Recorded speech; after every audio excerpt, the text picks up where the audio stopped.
Welcome.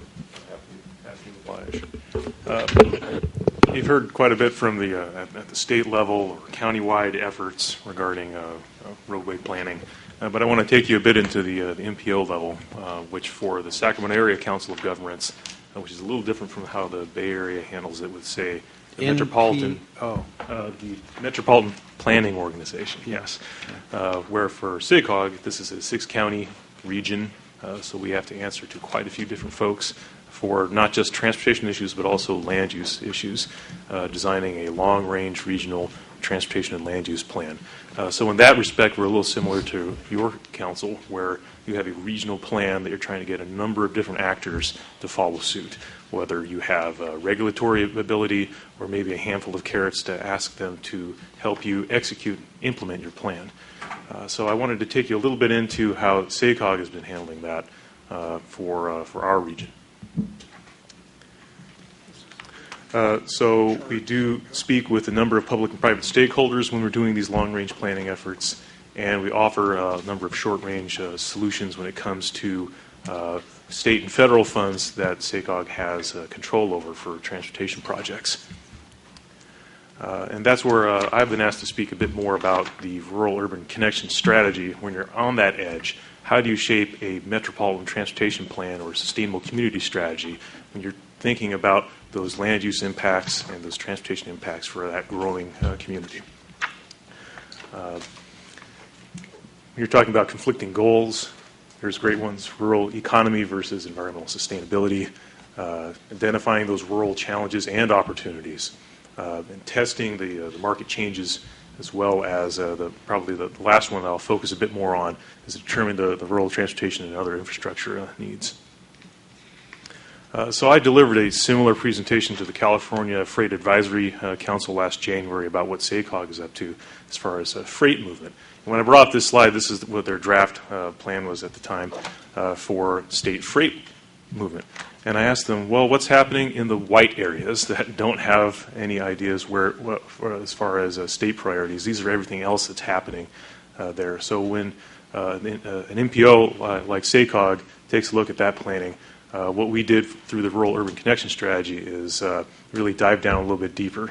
So we're trying to map all of the local freight connections that are hitting the state system and their importance for a number of different trucks that have the ability to deteriorate the roadway so much more. Every time you add another ton or more axles to that truck, you're going to deteriorate your pavement that much faster.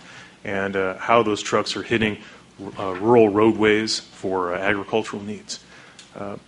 When we do metropolitan transportation planning, you're often thinking about a lot about the rural needs and rural growth. For the rural urban connection strategy, we're making that connection, so we're flipping that land use map, where instead of just a gray area with lots of green around it, we're looking at all the different crops and potential land uses that are feeding into that freight system for rural and agricultural economies. So the biggest connection that we have between the long-range metropolitan and sustainable community strategies and the rural urban connection strategy is that there's no urban development planned in the primary zone in the SACOG area. The growth is focused mainly in the secondary zone, mostly in West Sacramento. So as far as the take-homes from SACOG's current planning efforts, that's where we're focusing on right now. But as far as the tools that the SACOG has to bring to bear on actually implementing the rural urban connection strategy, it has mostly to do with some of our modeling efforts about how the rural economy can change and what that means for land use and transportation impacts. So let's say we look a little bit into how our model projects crop patterns and changes those to the rural economy and what those effects could be. So for instance, if we look at area near winters, they're growing 2,000 acres of alfalfa. What happens if we change that to prunes? Well, it's going to have a modeled impacts, maybe $2 million more ag value, return of $500,000 on that investment. They use less water when they're using that kind of crop.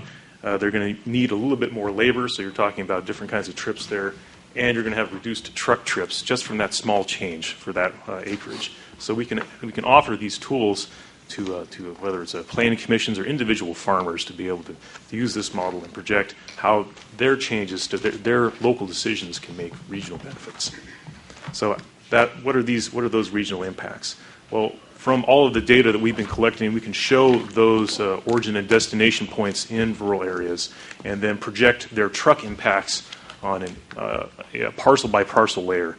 So if you look on this map, you can see the darker areas in the SACOG region are heavier truck impact areas. And as Michael was mentioning, it's seasonal impacts for rural economies where you're going to have crop seasons that change from crop pattern to crop pattern. We can use these densities for trucks to start modeling where rural investment routes should go. So it's not just federal aid routes, it's not just where pavement is deteriorating. It has much more to do with why these areas are important.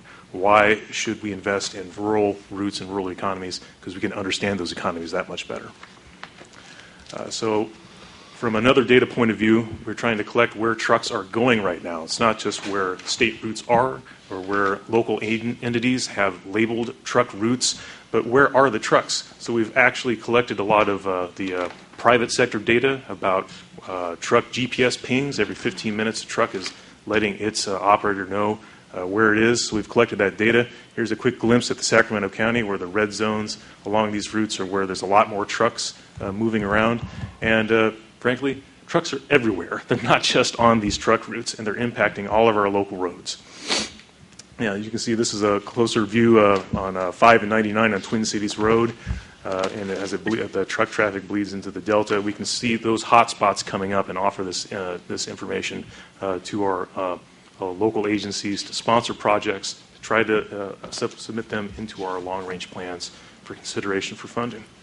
So there's a lot of rural transportation issues that we recognize that we're collecting information about, whether it's urbanizing rural roads, conflicts and accidents for those safety information, farm worker transport, whether it's just older roadway standards, roads that don't have shoulders for that safety, and then just maintenance, where we've been talking about pavement deterioration, where the gas tax is not kept up with vehicle miles traveled. The buying power of our gas tax has really fallen that much farther behind.